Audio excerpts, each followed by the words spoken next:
Good morning, everyone, and thank you for joining this session about precision forestry, the next frontier.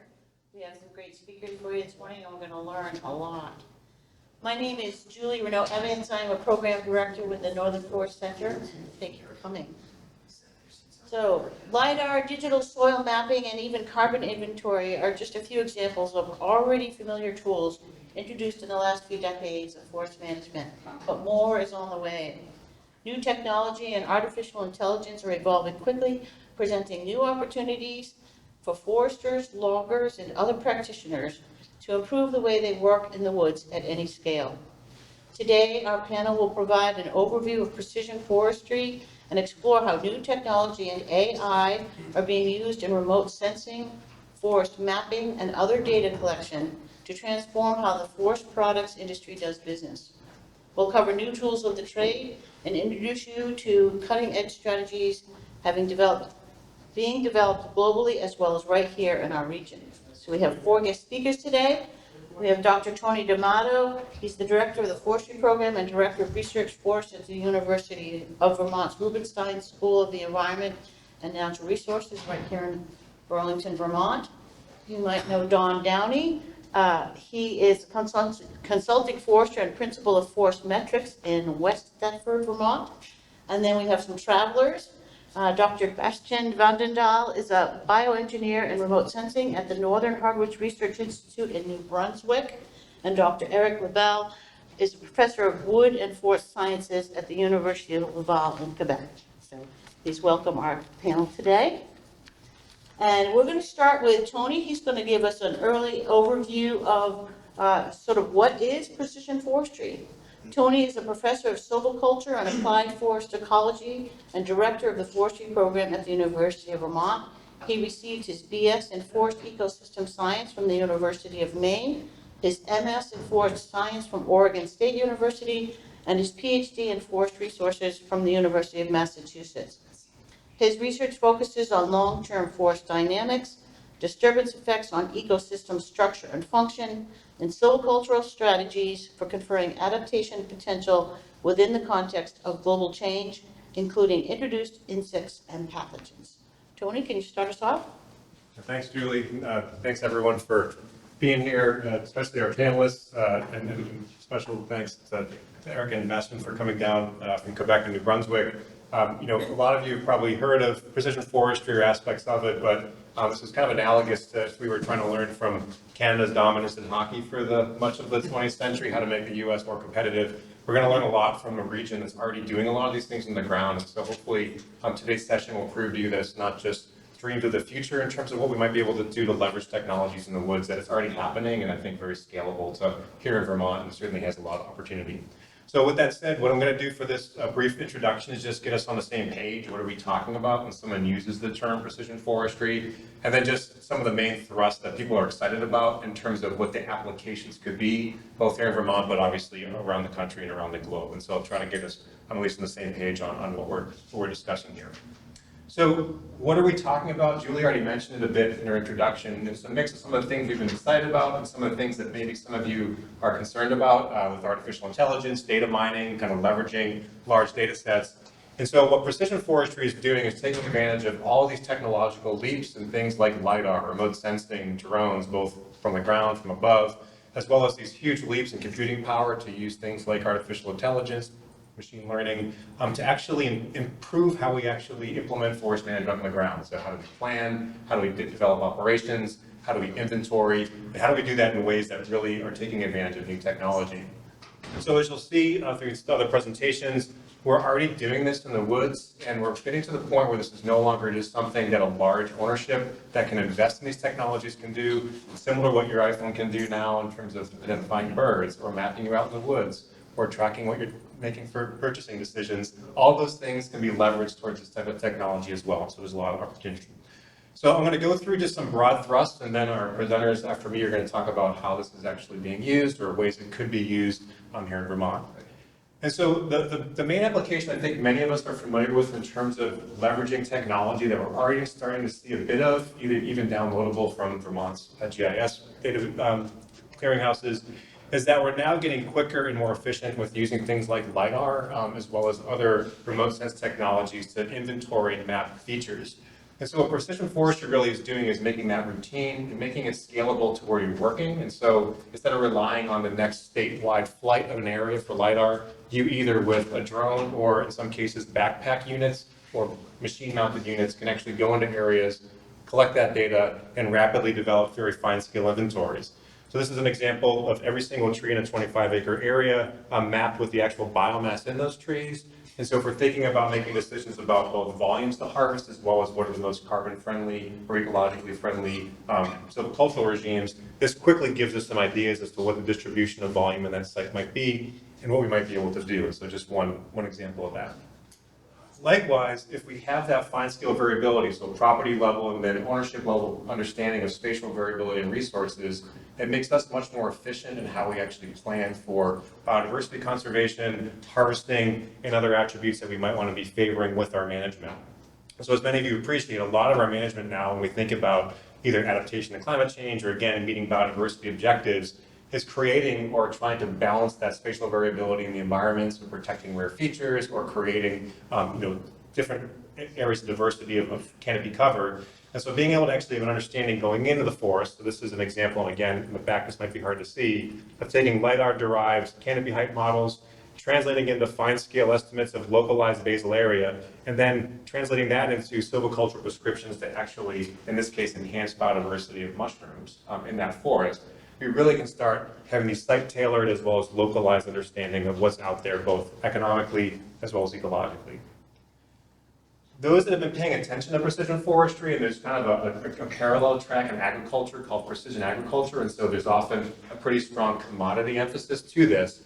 And that really is an area where many are excited about the opportunity to really take advantage of an understanding of both what the resource looks like out there. So again, what's the variability in volume, product classes, vigor, the kind of informed decision making, but also, as we can all appreciate in this region, how do I actually lay out skid trails and infrastructure to not just make sure I'm protecting water resources today, but also minimizing potential disruptions to the supply chain by another rainfall event in December or another rainfall event in July or whatever month we tend to get those this year, that really can have impact on what we're doing out there. And so efficiently designing operations, but importantly acknowledging that all of our logging technology, our processors, our forwarders, et cetera, have technology in them that also can be leveraged to be giving information as to what's the efficiency of that equipment, can we optimize its production in the woods, and also track what it's cutting so we understand what's coming off of that forest and how do we do that in effective ways.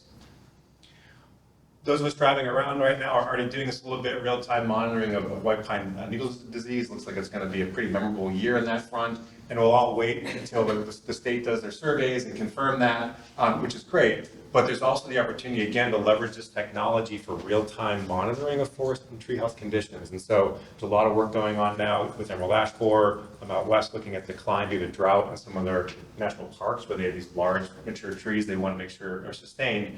So the ability both to in real time, when you want to go out there and assess forest health and then adaptively respond to that, both in terms of trying to minimize spread as well as in terms of trying to adaptively respond in an efficient way. And the last thing I'll mention before we transition is that we're at a critical time. I talk about it, many others talk about it, but we're dealing with tremendous resistance from the public in general about forest management. And we're often told that we just need to tell our story better and kind of show all the benefits of working forest and show just how valuable it is to work in this landscape where we can sustainably do things. And there's no better way to prove that than to have rapidly acquired and consistently acquired high quality data that we can show pretty rapidly what's the outcome of a management practice, run a survey the following year, the year after that, the year after that, to really be able to have data that holds up to audits. So we were talking a little about FSC certification. We also have a lot of interest in carbon verification. It's a lot of money to do a carbon verification product with boots on the ground. All of a sudden you can do it from the sky. Really easy to track that and have some true understanding of what's happening out there. And so to me, it really provides an opportunity both to inform management, but also provide us this framework to really speak from the data that's out there in a real way, not just from one plot per 5 acres, because that's what's efficient or operationally feasible. So I'll end by just saying, this, I think many of us viewed as like pretty pictures that were like the future of forestry, and really just like fiber is the future. This is kind of the future in many respects in terms of helping our decision making. Historically, again, this has largely been what's been happening on large industrial ownerships where there's investment in it, or large provincial landscapes where there's actually the funding to support people to do this. But now we're at this cusp of technological advancement where it really can be something that many of us will be able to work with. And importantly, I think many with the brains and computing power like Don, force businesses that actually can digest this information. For those of you in the room that are like, I never want to deal with LiDAR personally, can still deal with its products and still deal with the power of that product for making decisions on the ground. And so as we deal with changing climate, changing markets, everything that's happening in our systems, this really is an opportunity for us to move forward. And so I appreciate having the panelists up here to show more proof that these pretty pictures aren't just, yes, through work for research institutes, et cetera, but that these are happening and really enabling us to adapt and develop some new supply chains that really leverage this technology. So Dawn, speaking of technology, I guess you're our next person to come up here. Yeah. Any slide specific or clarifying questions for Tony? Quick questions, Chris? Hey, Chris. Tony, when you said forest health, was that also LiDAR detection? LiDAR and through photo. It's and also the both those any sensor you'd want you can put on a drone. So like multispectral, so you can actually detect like foliar signals, etc. So a lot of the work that's being done going back here for health monitoring is really using a sensor of the reflectance of the leaves. So similar to what Landsat would do from way up, now you're doing it on a drone. Eric Bastin, if you want to switch sheets, so you can see the slides. Would be nice. Thank you. A blind panel there. So, thank you. Well, that was fast. It was perfect timing. Thank you, Tony. Yeah. We're just going to switch PowerPoints here. Take me 1 second.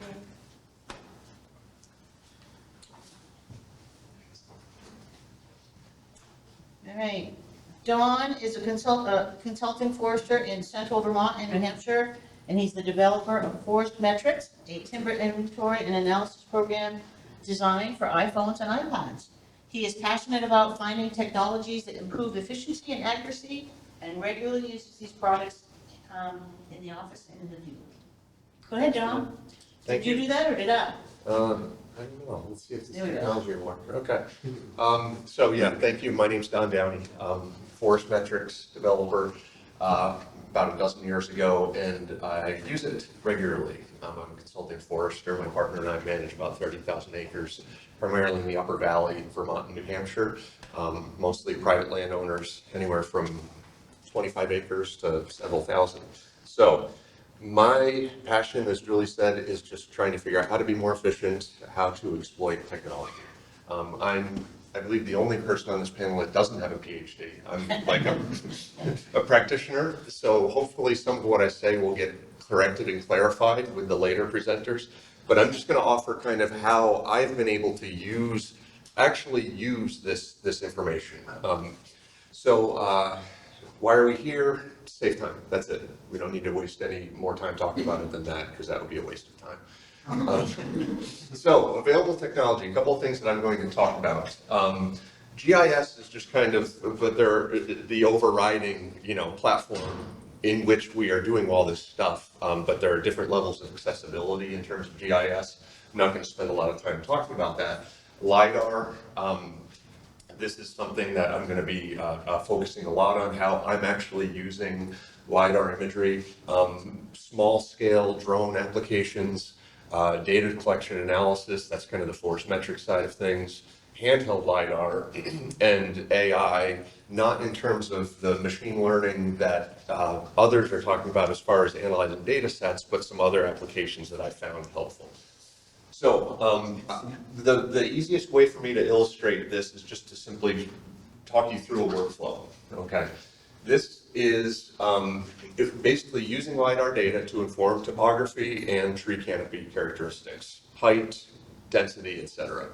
Don, Yes. can you remind the audience what LiDAR stands for?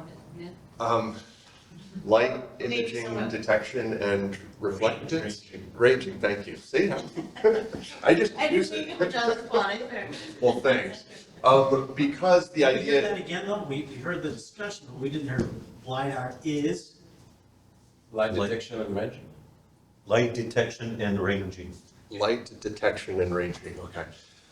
So this will be focused on the free stuff that we can get, not the drones that you can send up and get real time, but the free data between the ground reflection and the canopy data that's being gathered at a reasonably regular pace, at least for these purposes. So I'm going to talk to you about an example project. This was a management plan I had to write just this past year, 8,000 acres in central Vermont. This is 7 miles by 2 or 3 miles. Basically 7 different drainages, vast amount of property to kind of get your head around. And the idea was the new owners, this was formerly industrial land that had been whacked pretty hard, late 90s, early 2000s. TNC bought it, put the easement on it like 2012 or 13, and just sold it into private hands. So the new owners, they have all the normal objectives as far as ecologically sustainable forestry, and they want to know, okay, what can we actually do? And that's too much to ground truth for a consultant. So the first step, and this is just all based on free public data, okay? I don't do this. I have a person who does this. I say, this is what I need. I don't have time to become well-versed in GIS enough to perform this kind of analysis. But what this is showing is canopy height data where red are taller, blue are shorter, okay? So the idea was, and this is kind of, I'm showing this version because it's easy to get your head around and it's easy to kind of see what's going on. But you can see there were huge areas that were clear-cut pretty heavily following the 1998 ice storm.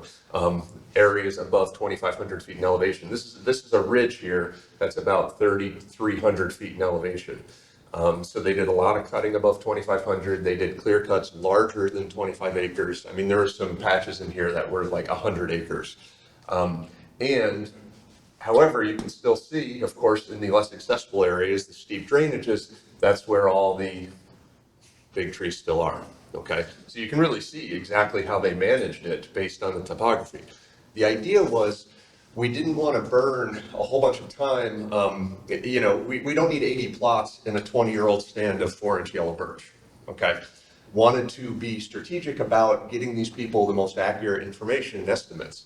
So we tried I've worked with 2 different providers, and nobody who's in this room, to see how, you've seen people talk about how they can delineate stands based on LiDAR. There's a lot of people advertising that. I've worked with 2 of them, have not had great success. This is kind of one of the examples of how they stratified. These are stands or kind of management blocks. And you can see, I mean, it doesn't even make any sense. You know, like I could just kind of have a kid doodle and they would be as logical as some of these stand delineations. So they have other ways. The second attempt, they are doing this thing where they're basically trying to fit it all into 10, 12 acre blocks. Okay, again, it looks pretty, it doesn't really show you much. Third attempt, they're trying to do it more based on a different kind of 30-meter resolution, but the same kind of, what are you gonna do with this, okay? So finally, I just said, well, geez, let's talk to my GIS guy because some of this stuff you can just do better. So this is how they did it for about 1/5 of the cost, where there actually is sensitivity to stands. So this is all based on what was done. And again, I'm showing just the height, but they're also considering the density, these point cloud returns. They're considering a number of things other than the height, but height is easiest to illustrate. So we had this, and there were about 8 different stand types, kind of like fully stocked, mature hardwood, more recently cut, all the way down to just like pole size and sapling size hardwood. So there were 8 stands that were anywhere from about 200 acres, like there was some, it's over here, some high elevation montane spruce, to these drainages, which are about 2,000 acres of all the stuff that nobody can get to. But the owners are interested in leasing taps. So people can tap on steep slopes. There's super rich, really good sugar maple growing that nobody could ever really cut, and we're investigating lease opportunities. So we wanted to get better accuracy, better estimates in these areas that had more biomass, okay? And not burn more time than we needed to be able to describe a stand that was cut over 10 or 20 years ago. So what we did, I have to look at my notes because this is it doesn't show up, whatever. Okay, now there's just a couple of things that I was going to say on notes. So what did we do? We basically have these 8 different kind of stands. They're all, all over the place, and said, well, in this 2,200 acres, we want to get a lower sampling error than this. So it was randomized in terms of how plots were laid out, within these blocks. But we said, okay, we have higher goals here than we do here. So the grid of 500 plots over 8,000 acres, they did 500 acres or 500 plots 10 years ago for the last UVA update. So we wanted that was a perfectly reasonable number to go with, and we thought it would be nice to have some consistency in terms of the methodology. So the bottom line is we did this all, had it all cruised, and our sampling error in the stands is I kind of did this with like the H4A, the H3A, and so forth, kind of the most important stands to the least important stands. Our sampling error is like 3.3%, 5%, 9%. And then when we got down to this stuff, the sampling error was 15 or 20%. And that was the whole point. We didn't need a lot of precision, but we got exceptional precision where we needed it. Now, the total cost of this was about $3,000 for somebody to do it manually. And that was actually a fraction of the per acre cost that we were getting from these big providers who are doing it theoretically machine driven with algorithms. So it was kind of amazing. It was like, I'm very optimistic for what we're going to be able to do ultimately at a larger scale. But even doing it entirely human powered, 40 cents an acre to have this kind of pre-stratification was pretty stunning. That's a small fraction of the total cost of doing an inventory like this. So, how are we doing on time? Yeah, you're close. I'm close, okay. So, you can also do this with small scale consumer drone, using, a DJI Phantom drone deploy. Granted, this is now $4,000 a year, but the drones are only $1,500. So, small scale, this was like a 40-acre parcel. A Forest Metrics client of mine did this where they flew it, they reconciled it against the available ground LiDAR, did their own canopy height modeling in QGIS. And so they're doing the exact same thing, but on an ultra small scale. Whereas this, like DJI doing it over 8,000 acres, is simply, that'd be 3 weeks worth of flying. So you wouldn't do it with the DJI, you would do it with a different kind of drone, but nonetheless. That is an option that you can deploy on the small scale. I haven't found it worth it, frankly, because for 50 acres, you can just see. Okay, data collection analysis, we use Forest Metrics because the idea is you want to know in the field how good we're getting. So you're doing all your tallying on your iPhone or an iPad. You are running your analysis, you're seeing your stats. So I can see this was just an inventory I did last week. My sampling error over 40 plots is 11.8%, and I'm going to need 15 more plots if I want to get down to my goal, which I had set at 10%. So this is what we're using to ground truth and collect the data that we're then reconciling with the LiDAR stuff. And then ultimately you have all your reports and everything. So that's what we're doing on the ground.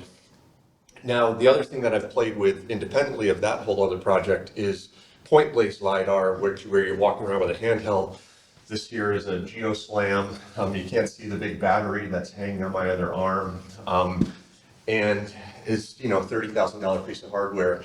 And we didn't find it all that compelling for 2 reasons. First, it took plenty of time to do this. Like you still had to walk pretty much around all of the trees, and you could have just been pulling your tape the whole time. But the other thing is the processing just isn't there yet as far as, like we have pretty pictures. Oops. There we go. We have a pretty picture, like that's neat and everything, but there's not much right now that the post-processing could do with that, other than just like biomass. But you know, we're in northern hardwood market, it's all about grade. And even the species recognition is kind of at this point with a lot of this stuff. So I'm optimistic. I hope this is where we're headed, but it just, at this point, I'm glad we tried it. I'm glad I gave it a good old college try, but it's just not really, it's not all that compelling at all. One other really interesting thing, and I'll be very quick about this. Fine. Okay. So AI, okay, ChatGPT. I'm just, again, trying to figure out how I can use these technologies. I haven't used it for kind of mature machine learning, so to speak, but I have used it for a couple things. On that 8,000 acre property, I had the technician collect all sorts of data, but then just at each plot, just dictate 2 or 3 sentences. Hey, the pine here's got a lot of needle cast. We got some great yellow birch regen on these north slopes. Like just 2 or 3 sentences as though you were explaining to somebody what this plot is. So at the end, say 2 or 3 sentences. So that's what, 50, 60 words times 500 plots. There are about 30,000 words, okay, that I dumped out, 30,000 words of sentences. Copy and pasted it literally into ChatGPT. Says, I said, give me a 3-paragraph executive summary. And it put together a 3-paragraph executive summary that just captured everything. You know, yeah, the beach is problematic on the places where they cut more recently, but in some of the north-facing slopes, they got great yellow birch regen. I mean, I wouldn't go and just put my name on it. But again, I'm trying to figure out how to use these things, and it was exceptionally effective, you know, and then you can interact with it. Well, what about invasives? You know, oh yeah, there was a bit of knotweed along these roads and a tiny bit of buckthorn, but overall there weren't many invasives. So that's the kind of thing that I'm trying to do. Analyzing notes, research, upload a paper like something that these guys put out, just upload a PDF and say, could you tell me in 2 paragraphs what this actually means? And it's amazing. Okay, so I've been using AI as kind of like a Google on steroids. Data analysis. Upload a spreadsheet of trees and say, could you draw a regression, diameter and height regression? This is for like a pine timber trespass appraisal I had to do. Put out great scatter plot diagrams, drew a regression, basically gave you a graph that you would have spent a ton of time doing in Excel, and it's like, oh, here you go. Here's your R squared. So spreadsheets, graphs.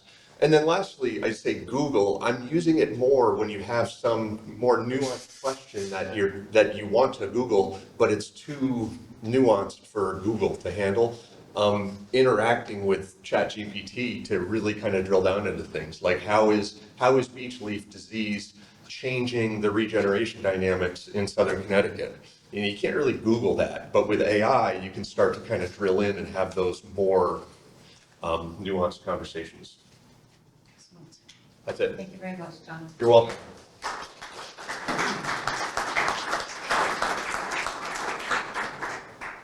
Bastian is a researcher with the Northern Hardwoods Research Institute, where he focuses on the use of remotely sensed data for forest resource assessment.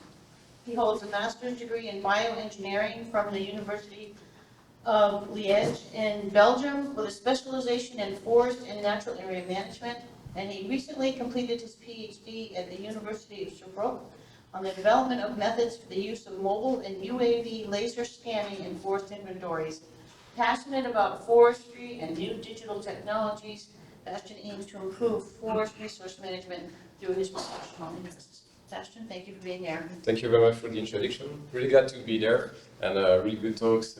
Also good introductions to some of the things I will be presenting today.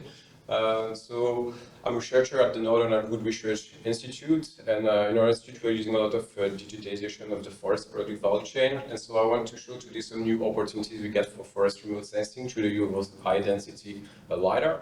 Just First of all, a small water institute. We're based in northwestern New Brunswick. So we are a small applied research center, and we really are mission oriented. We aim to promote sustainable growth of hardwood forest and mixed wood forest.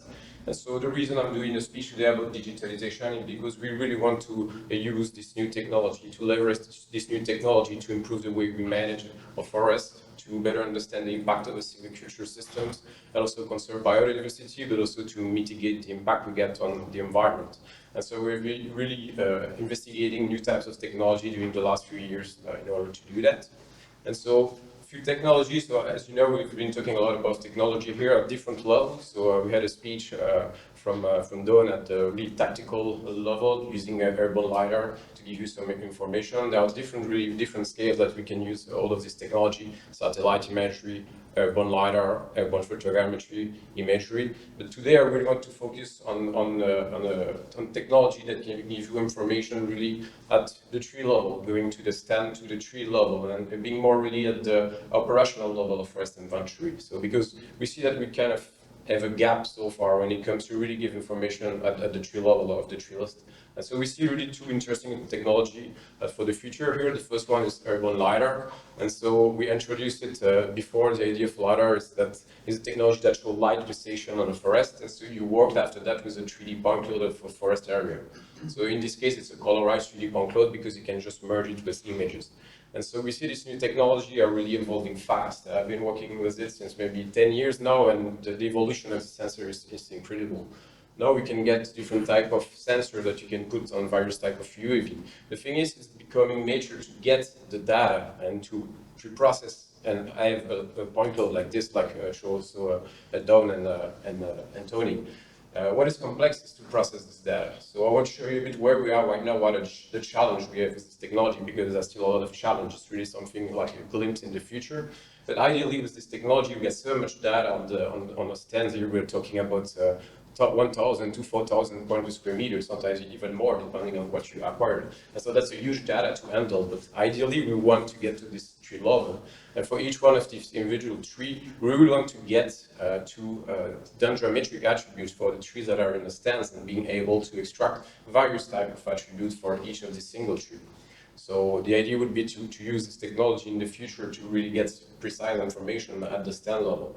The thing is, where we are right now is that, as I said, there are a lot of challenges. We are still struggling, and Dawn mentioned it before, to get to this individual tree level. And there are something that works already, but there are a lot of research that is still needed. There is no magical algorithm that is working right now to get individual trees from different types of forests. It's working well in simple structure, but when it comes to heterogeneous forest, mixed forest, we're still struggling right now, the researcher in the world. And so we were talking a bit about AI, but we see that it's something that we can use in the future to really help us get to this level. So right now, what we can get with this technology, it's probably going to extract simple attributes such as height from dimension. But if you really want to use this technology to go like to extract attributes such as dBH, volume, we are not getting there yet.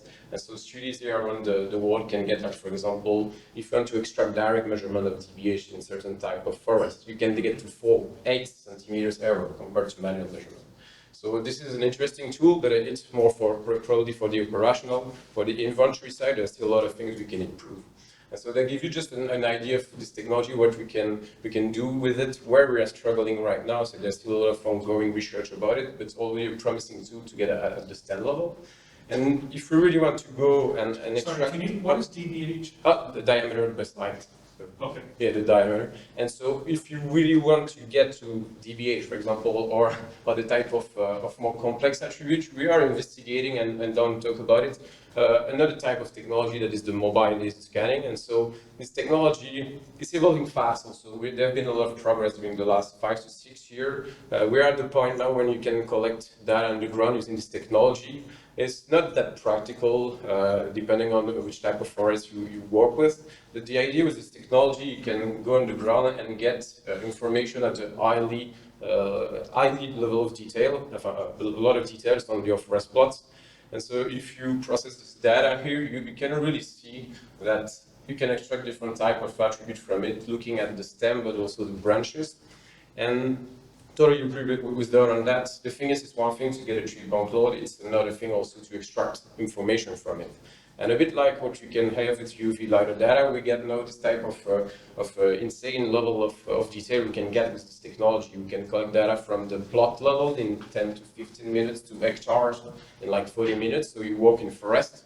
And we are at the point now where the technology is becoming mature to get this type of level of detail. It was not the case back in 2017, 2018, where you really get this technology. You cannot add anything like after 15 meters. The range was not there. We had some misalignment issue where you see a trunk two or three times. So now we did just come back from a field campaign in Petawawa in Ontario, where we wanted to try this technology in more complex stands. So for example, here we got like red pine on the bottom right, red pine of 35 meter height with regeneration of balsam fir, so really complex stand to work with. But we see now we can get data from it. But where are we with the data processing side? We're still not at the level where we can just take the point cloud, put it in a software, and get all these attributes I'm talking with. There are a lot of research that have been happening right now. And so the idea behind this technology is that we see that as a potential to get really complex attributes that we cannot really measure on the ground, or that we could measure it, but it takes time. So for example, destructive measurements, some information on the ground dimension. And so worldwide, there are a lot of effort from researchers, from informaticians and foresters to combine our efforts and try to get to this type of attribute. And so far, similar story as we get with UV-based LiDAR is that in simple forest, there are already some promising solutions that can work. But when it comes to heterogeneous forest, there's still also a lot of things to do. And when it comes to height, ground dimension, diameter, and especially stem volume, now there are already some promising existing algorithms. So we've done some tests and we get like error at the stem level of less than 10%, and we are not the only one. A lot of researchers are going to this level of accuracy. The thing is, you need a lot of expertise to process the data right now. So trying to push it to something that is more operational. There is a lot of work to do, but just to give you a brief idea of where we are going with this technology. And so the opportunity we see with UV-based laser scanning is to have something really at the stand level, to do some precision silviculture, really understand better the impact of silviculture on it, do some dynamic monitoring, because we've been talking about airborne laser scanning, for example. The thing is, we cannot really do a lot of dynamic monitoring because it takes a lot of effort to collect data at, for example, the provincial scale. So we can see this technology as something that can give us information over time, for growth, for example. That's a really powerful tool. And also the regeneration health assessment. What you can see there is that this technology being used in simple forest, like a plantation. So there are already existing solutions here to use that to monitor plantation and maybe use that to build better yield curve. And also one important thing about this technology is that we see that as data integration also, something to do some upscaling. It's like a new technology that does the bridge between what we can collect on the ground right now and other type of technology like satellite imagery, airborne laser scanning from the air, also photogrammetry. So a lot of potential to do this upscaling because it's kind of doing the bridge between the two. On the other side, for mobile laser scanning, it's only the early stage of this technology. I hope it's going to evolve to something that is a bit more miniaturized. There are some solutions that already exist in phones, but it's really not there. It's just the early stage too. So, but we are getting there slowly but surely. And the potential we really see for this is to be able to have really detailed data at the tree level, where we can imagine to use this in the future to help us get wood or biomass information on standing trees. So we are getting there. It's still research and development, but this technology is get a lot of interest, especially in Quebec, New Brunswick, to be able to develop or refine some local allometric models also. So that's a great opportunity for this technology. A lot of also folks from Quebec like the idea to use that for characterizing fuel composition, regeneration assessments, a really complex thing that we want to measure on the ground. And finally, and I think Eric is going to talk a bit about it also, it's the optimized timber harvesting, and I will show you a slide where we are going with that. So new opportunities, a lot of challenge to do, but that gives you an idea. And so looking forward, where are we going with this technology is that we see that now it's being integrated into other types of sensors. So right now for the UV part, a lot of that were really more on a multi-copter UAV with a really limited flight endurance. Now we see some solution here from Germany that we can really acquire this data at large, at medium scale to 350 hectares in one single flight, 270 points per square meter. When you can imagine a lot of different applications from it, not just from looking at the individual tree level, but also optimize a lot of things around forest application for conservation also. The downside of it is this is an amazing data. It's always difficult right now to process it, and so in the future we see really something coming from the AI and deep learning models to help us trying to get information for this complex point cloud. And there are a lot of researchers now in Scandinavia that are developing solutions here using deep learning solutions to really look at the tree level and trying to extract and do some semantic segmentation. So it's the early stage also. We need to have a lot of data to train the models to be able to get to this level, but it's getting there, so it's going there fast actually. And to finish, the last slide, with mobile laser scanning, if you look always at like a glimpse in the future, we see that coming also, and it's already happening now in an integration of this technology into harvesters. And so there are like startups that are becoming to use this technology in combination with imagery. So for example, Carvis, a startup from Quebec that is working with Northlab from University of Laval. I think Eric probably is going to talk a bit about it, but the idea is to be able to put the sensor on machinery and give real information on the operator to guide him doing silviculture decisions. So again, just really early beginnings. We're going to take time for getting to the operational level, but exciting new technology. I hope to give you a bit more idea of what we can do actually and what we will be interested to do in the future. So thank you, and thanks to all the collaborators here.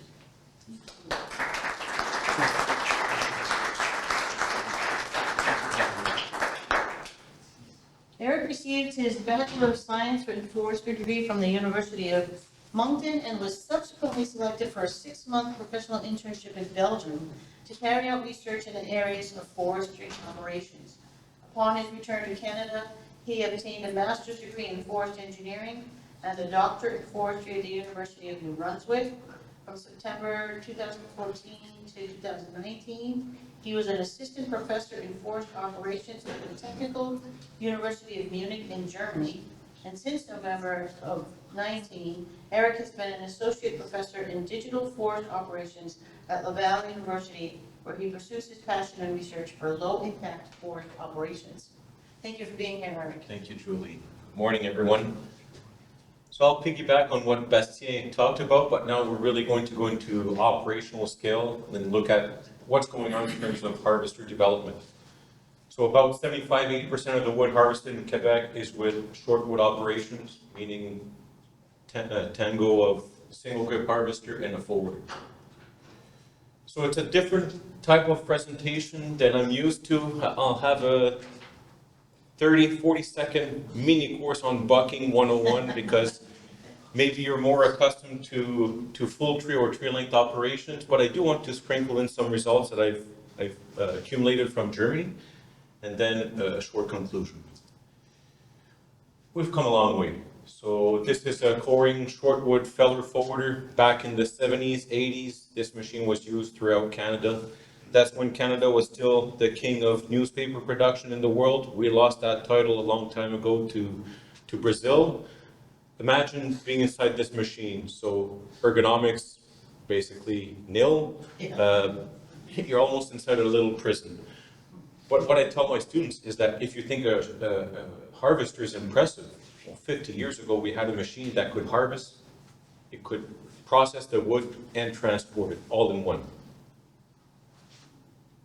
Now we have more ergonomically inclined machines, so this Scorpion or Scorpion King, so basically a 180-degree unimpeded view for the harvester operator. Inside the cabin, we have an OBC, onboard computer. They've been around since the 90s, and they're now more powerful than our desktop computers.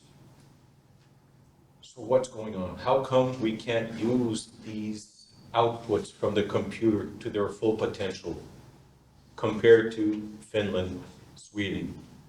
Why are we, and I say we are, very broadly, North Americans. Why are we underutilizing these systems? So I'll talk about this. But what's inside this computer is that it's able to measure stem taper every 10 centimeters. So it's giving you diameter distribution every 10 centimeter as the feed rollers are enrolling that tree. If the operator punches in the appropriate species, you get large in diameter, small in diameter, length of every product. So it's very rich in data. Here a little drawing. Norbert he's a logger from Germany, one of the first loggers I met, and he said, Eric, this is my fleet of machines, so pretty big company. My 5-year-old boy drew this picture and it's bothering me. He said he drew this picture and at the end of the boom is a chainsaw. And he asked his kid, come on now, I just paid 800,000 euros for this machine. Why did you draw a chainsaw? And the kid just said, that's what I think it does. And then Norbert came back to me and he said, he's not wrong. We are using these harvesters like a 6, 7, 800,000 euro chainsaw. So why? How can we improve this? So today I'll talk to you about 2 types of bucking. Quality bucking signifies when the operator makes the decision, and bucking is just cross-cutting a tree into different assortments. And we'll look at quality versus automatic bucking, meaning when the system does the bucking for you. Harvesting productivity and value recovery. So this is my 30-second pitch for bucking. You have a tree, you want to take away different products from that tree depending on mill specs, contracts, whatever.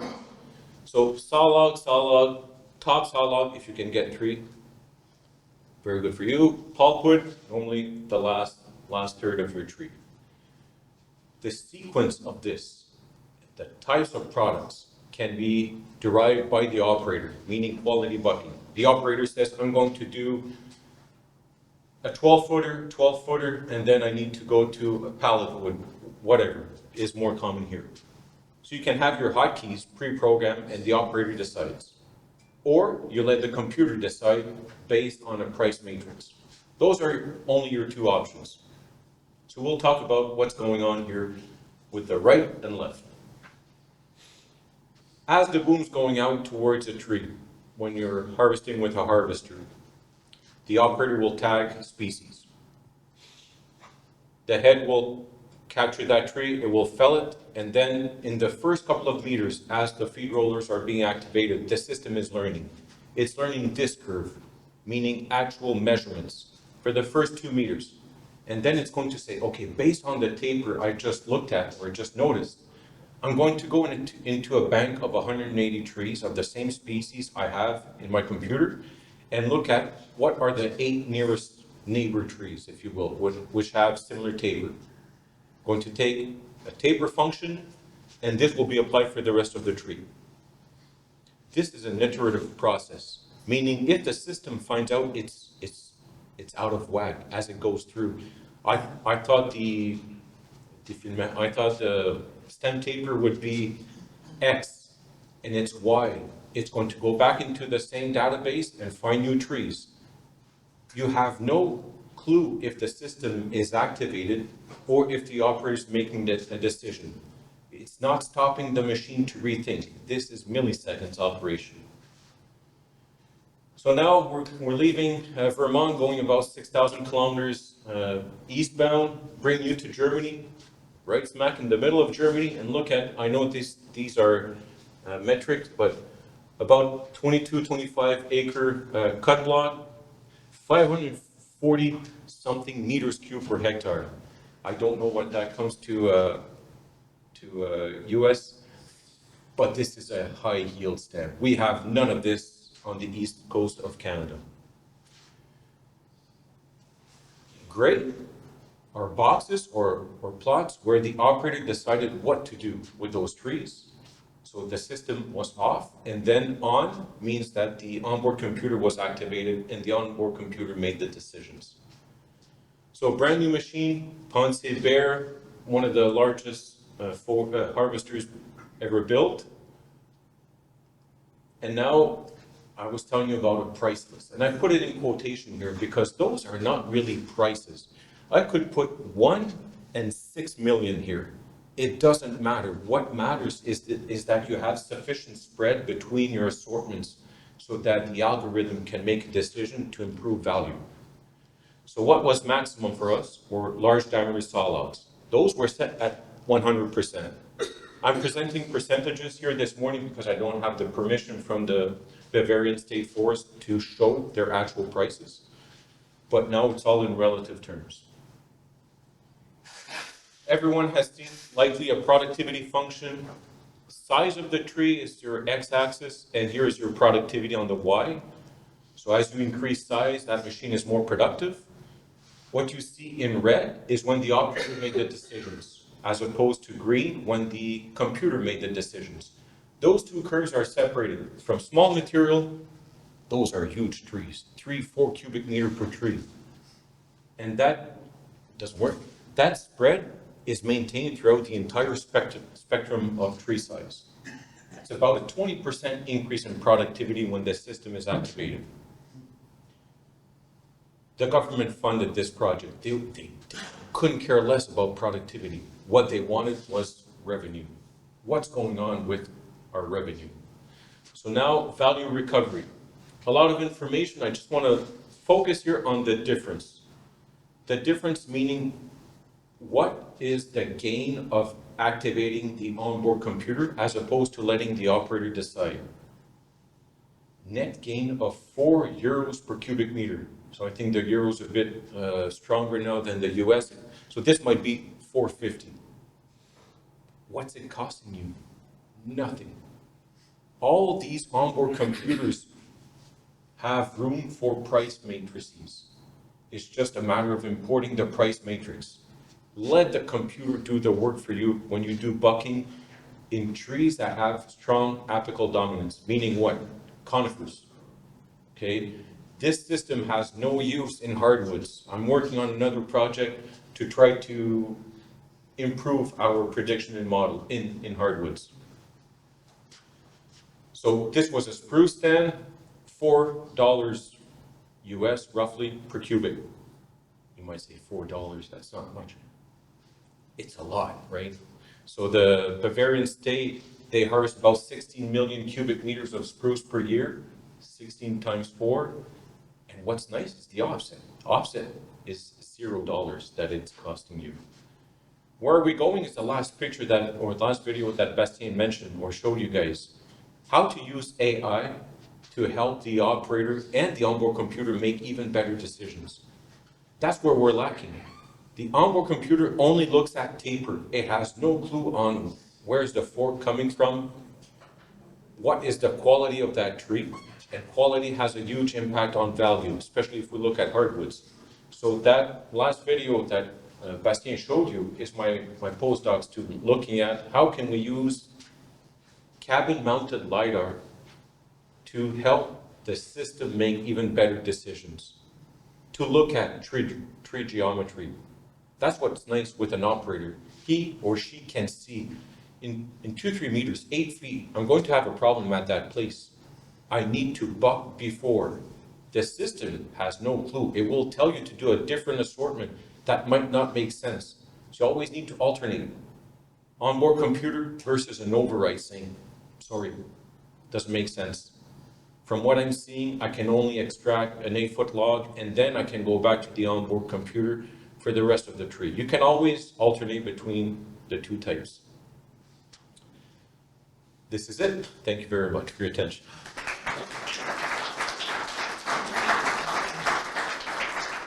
Thank you very much. All right, so 4 of you could sit up Yep. front now. So I have a couple questions I'm going to ask, and any of them who can answer, and then we'll get to your questions. So I'll give this to you guys so that the recording can pick it up. So thank you all for great presentations. I learned a lot. I assume other people did as well. Can someone tackle the question, how is AI changing the way forest product businesses do business? So we saw a lot of sort of where we are in this, both in sort of inventory mapping and also in harvesting. And we also saw what the future might hold.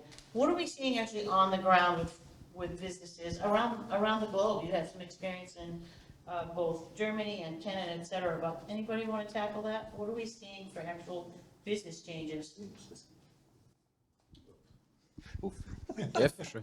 But yeah, AI is undeniably something that's going to change the business. What we see so far is using when we do some precision forestry, it's really data driven, and so that's where AI has a great potential for helping us at different level. So in our case, when doing research, as I said, we can see AI as something being used really to, in our case, help us trying to get information that really take a lot of time for the human, but that doesn't really replace the expertise that or the experience that we're using, because you still need to train this model. So we need like people to train AI models. So that's really at the perspective of something really at the research level, at more maybe higher level. We see also AI being used to improve all the management of this big data that we get now in company. We're talking about GIS data, about here a lot of huge data sets. Actually, we're talking about LiDAR, photogrammetry, imagery. So AI is something we can use here to really help us manage all of this data. Yeah, I don't know if you have anything to add about AI. It's only just the beginning, I think, but it's evolving quick. If we look back in the past,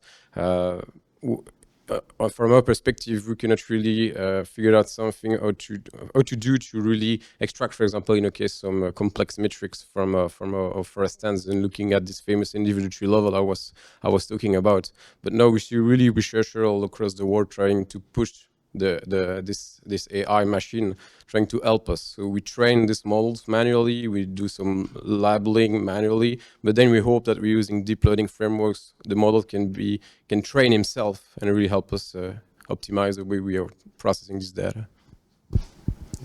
Thank you. All right, next question. How does precision forestry complement the art of forestry? So Don started his presentation claiming that it's a time saver, makes sense, but is there a sort of more refined or nuanced answer to that? How is all of this advancement complementing the art of forestry? So people in the woods, looking at the trees, feeling the ground. Don? Thanks. Hello? Oh, gotcha. Okay. Sorry.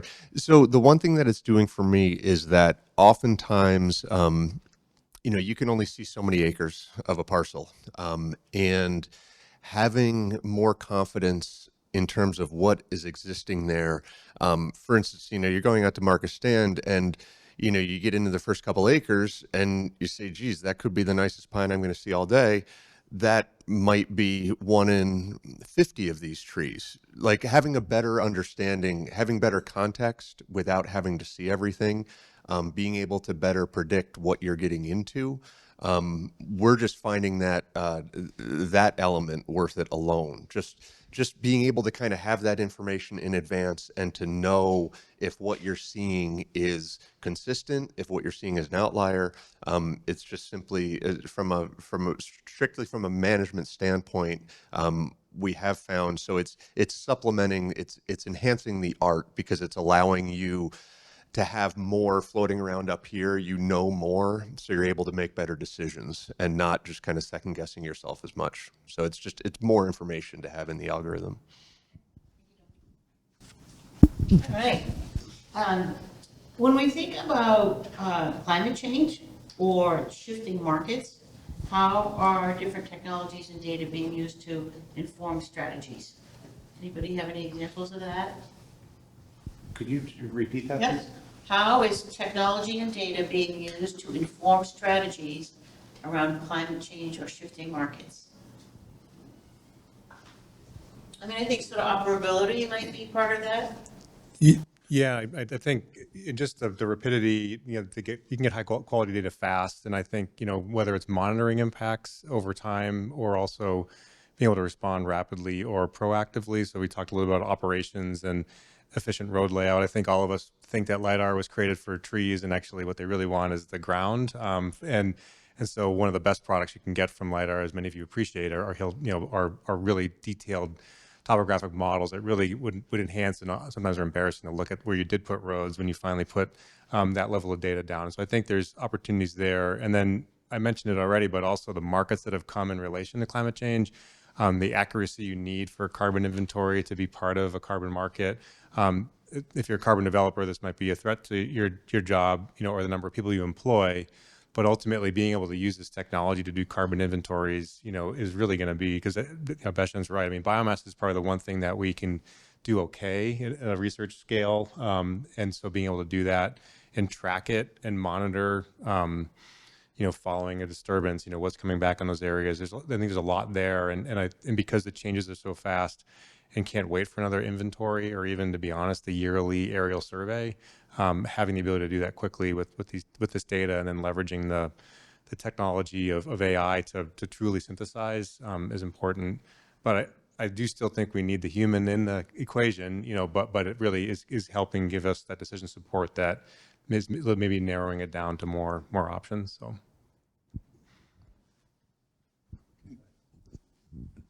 Maybe there's one thing that's really scratching our heads north of the border, and I'm sure it's going on same here for you, is that there's a new law coming up in European Union about importing material. So if you've done one transformation and you want to export material to EU, you'll need basically a traceability certificate down to tree level. I mean, it's fine for large-scale public forest. It's fine. It's less of a problem. What happens when you have 50, 60, 80,000 small-scale private landowners that want to sell material? This will be a head-scratcher, and this is coming live in September. I mean, I know there is talks of postponing this decision depending on EU legislature, but AI, all of what these gentlemen mentioned this morning, I think are some of the tools that we need to leverage to try to be able to answer that question of traceability if we want to keep EU as a market partner.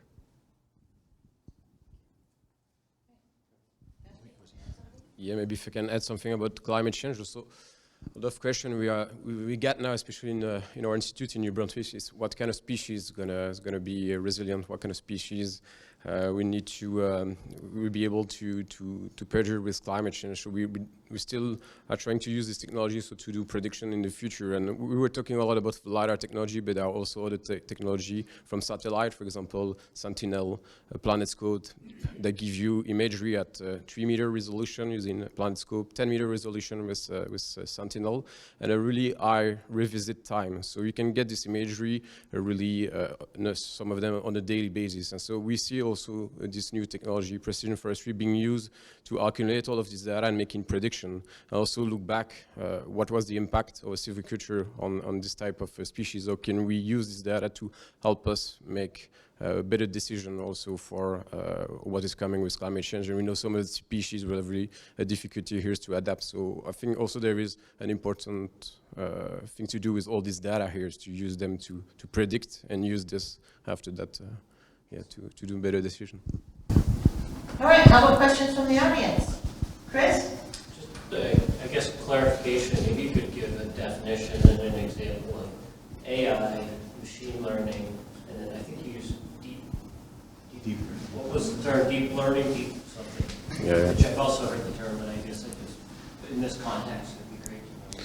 Yeah, everything is kind of related. You can get like the AI, like the bigger title, and then you get machine learning and then deep learning. And so depending on the type of technology you're using, machine learning, for example, you can use that on a shorter data set with really a few samples, and you can train a model and get like linear decision, for example. With deep learning, you're more using a more complex algorithm. It's using neural networks. It's a bit simulating what the brain can do, different level of algorithm. And so the idea is you need more data. You need to train this, but at the end, the algorithm is going to be able to train himself, making learn from his error. And so there are advantages of using both systems, but we see that going to the deep learning part is more complex, but we get also so many potential from this. But you need higher processing power and more data, so that's the idea. AI, machine learning, deep learning. Thank you, very helpful. Mike? I'm curious about also a question about AI. I recently, just for fun, dabbled a little bit with ChatGPT, the free version. By the way, the 4.0, is that like a paid one? It's $20 a month. And that might be the answer here. So what I'm wondering is, for kicks, I asked it to, a couple things, but one was to compare two legislative bills and summarize them and then compare. And not two different versions of the same. One of the bills, it wrote a great summary, but it was an entirely different bill. It wasn't the bill. It was, and so I use this to raise the question, reliability, accuracy, like it's fast, it's impressive, it spits out a bunch of words, but I knew enough to know that it was wrong, but I worry about all the times when I'm looking for help and I won't know that the numbers are wrong or the summary is wrong. So what would you, is that just I need this cough up to $20 a month done and it'll be all better, or what are the tools we should use to ensure that we're not running into some hole of you know, Yeah. So the reason I'm paying the $20 a month is because that's what enables you to upload data to have it deal with. The whole thing about like I'm playing with it as kind of a Google supplement, I am, but that's kind of a secondary thing. I pay for it so I can upload a management plan that I've written and say, give me a 2-paragraph executive summary, or upload the Audubon Foresters for the Birds document and say, take that and apply it to this property. Thanks. That's why I'm paying, because I want to be able to be feeding it my own data and say, deal with this. Take this spreadsheet and make sense of it. Yeah, I'm not, as far as like comparing legislative bills and having it scan through public stuff, I'm not really, it's not what I'm doing, and that's really not what I'm using it for, so. well, I just use it as an example of like, Yeah. how do I know it's right? Right, yeah, yeah, and. Came back wrong. Mm-hmm. And that sort of soured me out the experience. Any comments on that from anybody else, but how to ensure it? Maybe it's the garbage in, garbage out. Maybe I just asked the wrong thing. So I'm putting in good, healthy food, and I'm getting budgeted out.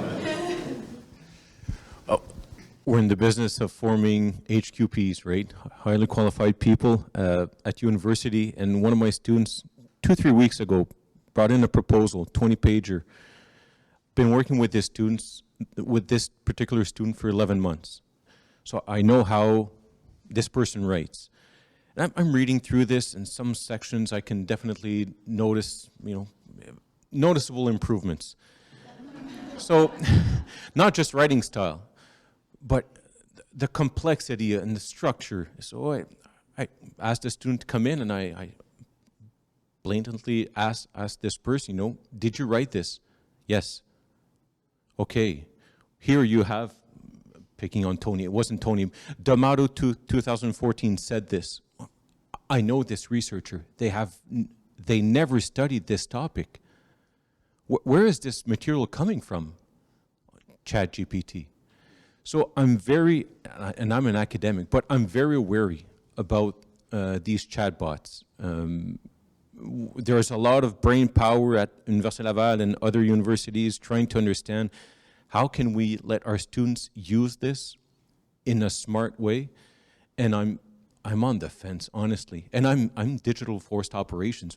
I have the word digital in my profession, but I'm scared, honestly. It's a very powerful tool. It reads well, but when you really think about it and you take the time to read, after one page you think, what was the content?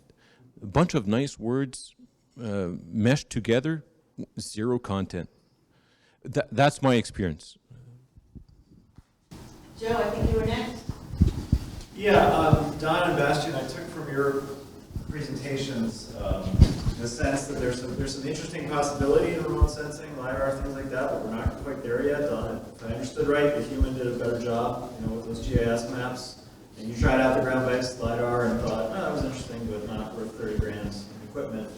And Bastian, I think you indicated where there's more R&D needed. So my question is, how far out are we? I know that's silver balling it, but do you all have any sense of, does this stuff kind of remain perpetually on the horizon, that we're sort of constantly tinkering with it, or are you sensing like we're nearly there with some of this technology, so that, Don, you would think, oh yeah, this actually is saving me time and money?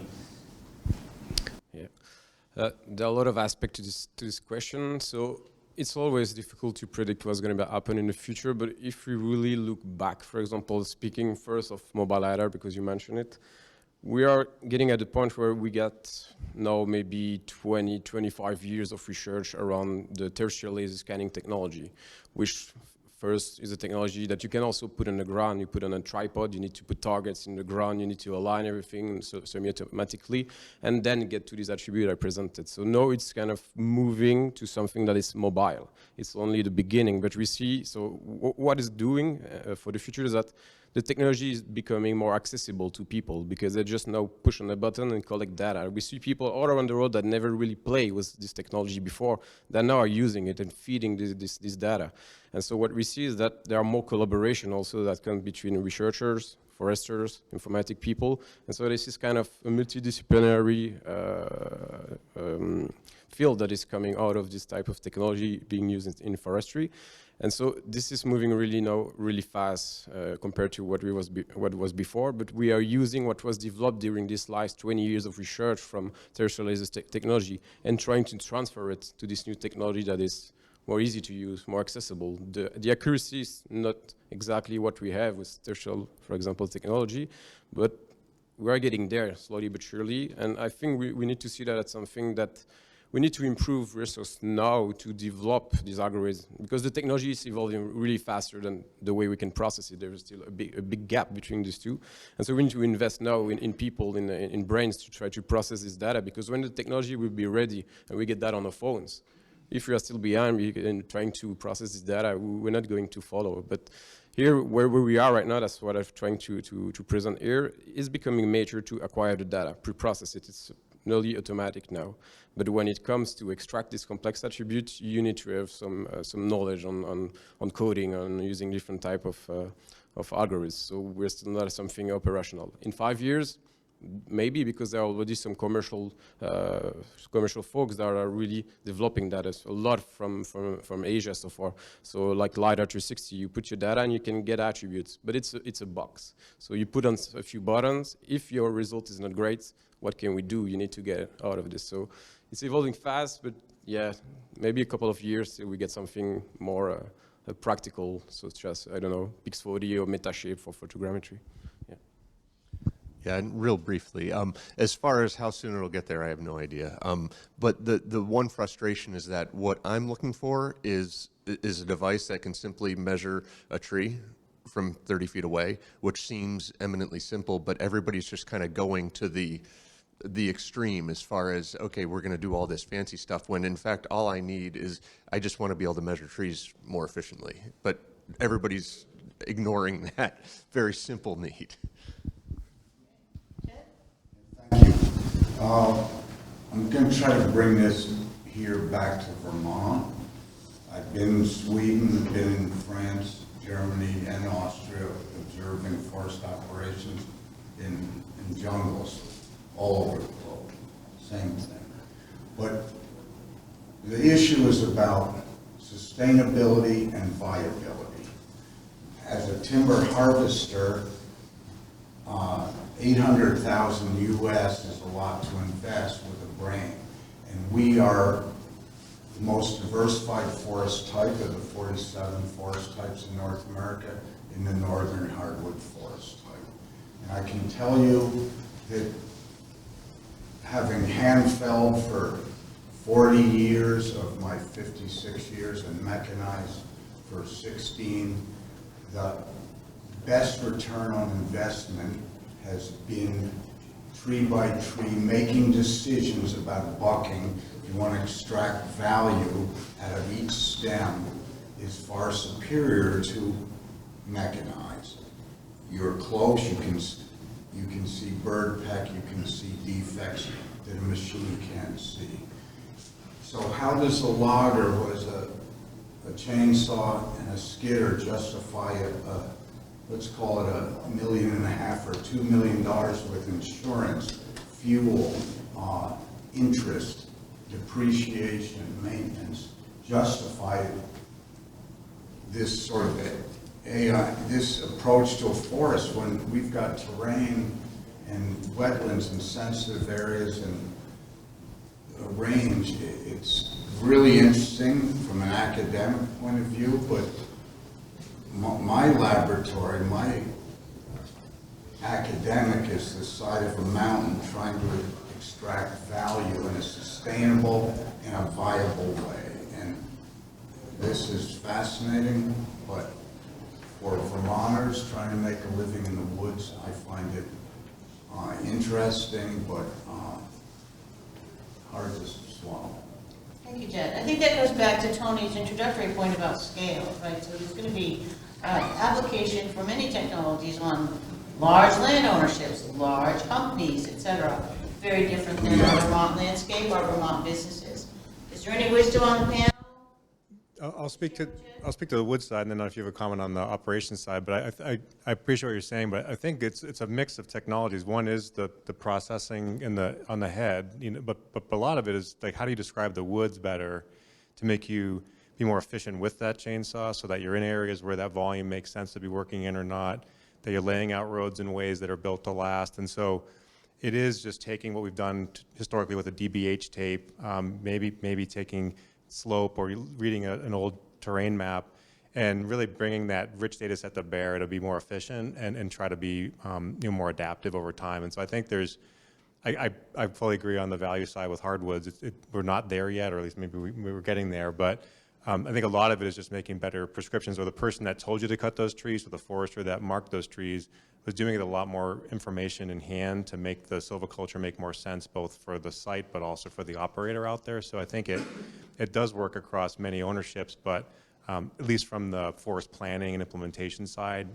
But from the harvesting standpoint, I don't know if you have a response on that. When I mentioned 800,000 euros, so let's say 800,000 USDs, we need to decouple this from AI. It has nothing to do with AI.